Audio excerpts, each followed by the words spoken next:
somebody that asked to take me on a date, right? And I was telling him, well, instead of taking me on a date, the same money that you gonna use towards the date, you can help me buy my part for my car. My car is still drivable, but I need like a crankshaft or a camshaft, and it's like $200. And I was like, well, whatever money that you was gonna use towards the date, you can help me put the money towards buying the part. And I was like, I'll come up with the rest. You know, like, you ain't got to give me the whole thing. Now, this part that I need, it keeps my car from cranking. Like I might have to try like 2 times and then it crank, but it don't crank right up. But this part that I need, it'll help it crank right up. So he gonna say that's beneficial to me. But the date is beneficial to you, right? The fuck?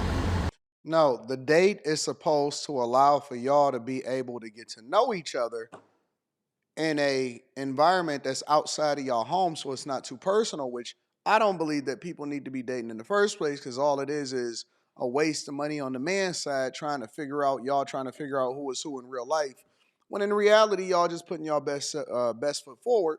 But in this situation, I think that him offering to take you out on a date is already like, because guys ain't really doing that no more. They not really wasting no money. You caught you a simp. You caught you a fish in a pond where everything is completely polluted.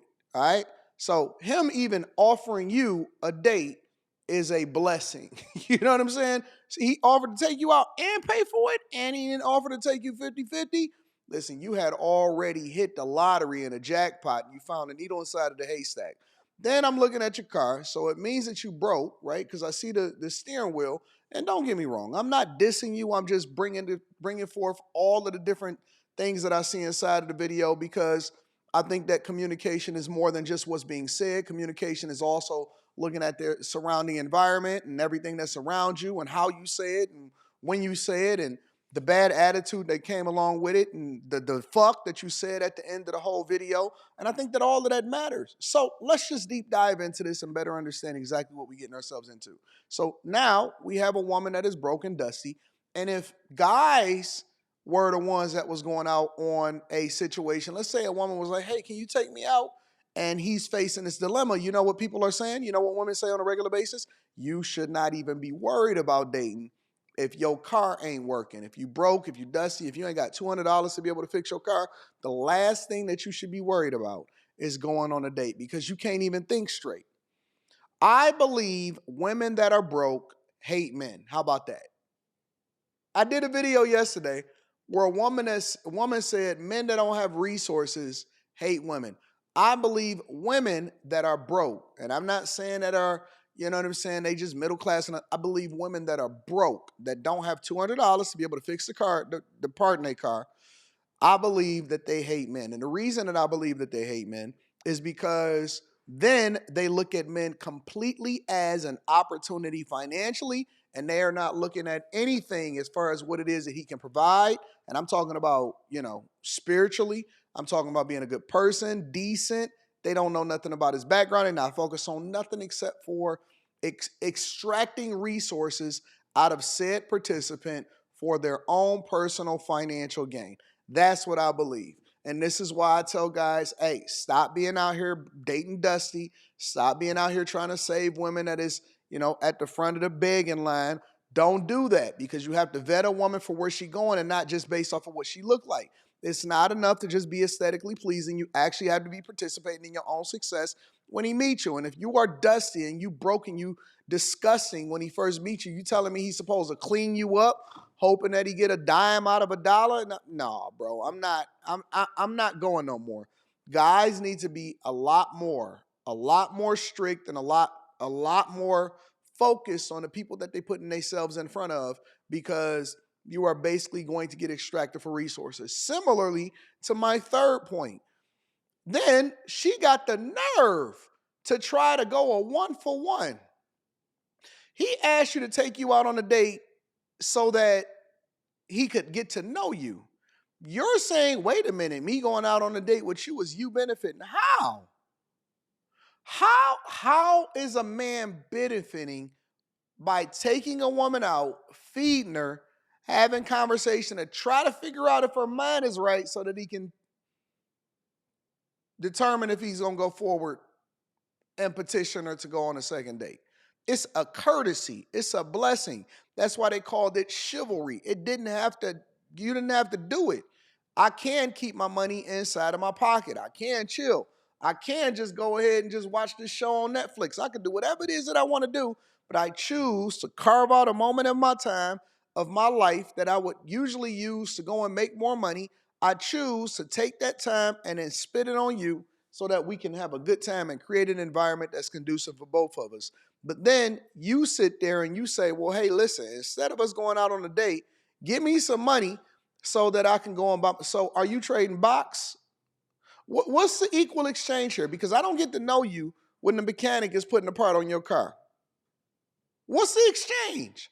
How do I get to know you? Because that is what I'm assuming that you're saying, going out on a date. So is he supposed to sit there while you up under the car? You want him to put the part on the car too? You want him to put the part on the car too? Or are y'all going out there, sitting, having a conversation, sitting over there, hopefully trying to take you to no hibachi or nothing like that? Maybe y'all could just go to McDonald's. Does that look like this type of date that this warrants? Mickey D's? No seconds, no thirds, no buying it for the kids, none of that. Just all Mickey D's, hopefully the shake machine is together, and then we going to go from there. I'm going to drop you back off at the crib. You can get a number 3, 4, or 5. You pick. You get whatever you want. You can get whatever you like. Because this is trifling, honestly. And if this is the thing that guys are dealing with, even when you getting regos, when you getting below regos and regos, if this is what y'all got to deal with, then I can only imagine what happens when you start to get a 5, 6, 7, 8, 9, or 10. You could just throw the 10 out the window, throw the 9 out the window, throw the 8 out the window. The 7 don't know that she really is 6. A 5 is starting to feel like she that bad B because she put some eyelashes on and a wig. Just throw it all out the window and start over. We got to start all the way over. Get what you can. Get in where you fit in. If you find a good one, hold on to her. If you find a good one, hold on to her. And again, I'm not talking about just aesthetics. I'm talking about character. A person that actually cares for your well-being, whose submission and their femininity is not for sale, but that's just who they inherently are without you even asking for them.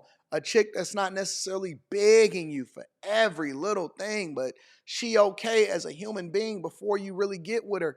And then y'all can start to have more of a conducive conversation after that. That's what you need to be focused on. Forget all of the rest of it. Forget all of the chicks that keep on putting these requirements. I'm not going on a coffee date. No, that's cool. Listen, stay home. We good. We just have a difference of opinion and how we moving and how we think that things are supposed to go forth here too. And then we just gonna move on. We not gonna even do this. I suggest my guys, and they already doing it, and that's why women is on the internet complaining about it. We're gonna talk about it in future videos, but I suggest my guys just say, we good, family. Nope. Nope. I'm not going. I'm not participating, and no longer do I want to be a punching bag or a stepping stone for you to get your car fixed so that you can go and see a guy that is different from me. Go and see the guy that you bust down for a real one, the last one. Have him pay to fix your car. I'm not doing it. I'm not going in, and I don't think that it's going to be conducive for me, and I don't think that that's best for me. Y'all got to start being selfish. Be selfish before you can be selfless, because you can't pour out of an empty cup. Make sure y'all tap into the Patreon. Link is in the description. I always like to link back to the content creator, regardless of whether I agree with him or not, because it's the right thing to do. I love you. I appreciate y'all. I can't wait to see what y'all say in the comments on this one.